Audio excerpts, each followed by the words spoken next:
I just want to tell you, we appreciate your patience.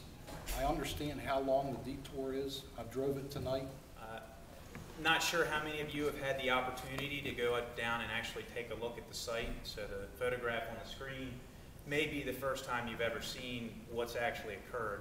And so it actually washed out not the bridge itself, but the road leading up to it and underneath of the bridge on both sides.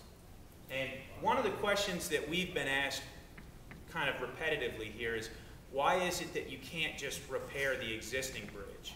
People, it seems rather obvious. You see a hole there, you could just come in and throw some dirt in, reopen the road.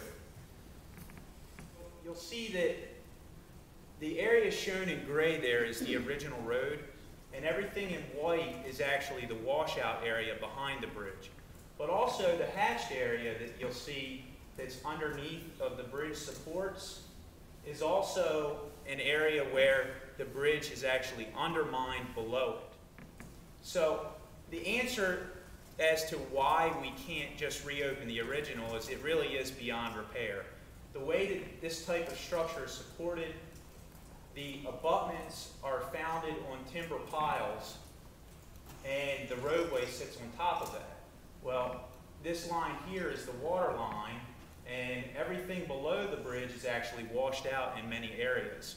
So there are bridge-mounted utilities, there are aerial lines on the opposite side. There were a lot of utility relocation efforts that had to go in place just before we can even get anybody out there to begin to break ground. If you look here, we've got a massive wall of soil. That is, in reality, almost 26 feet tall. When you're trying to retain that height of soil, it takes a very massive retaining wall. So that's the layout of the sheeting that's supporting the original bridge. Okay?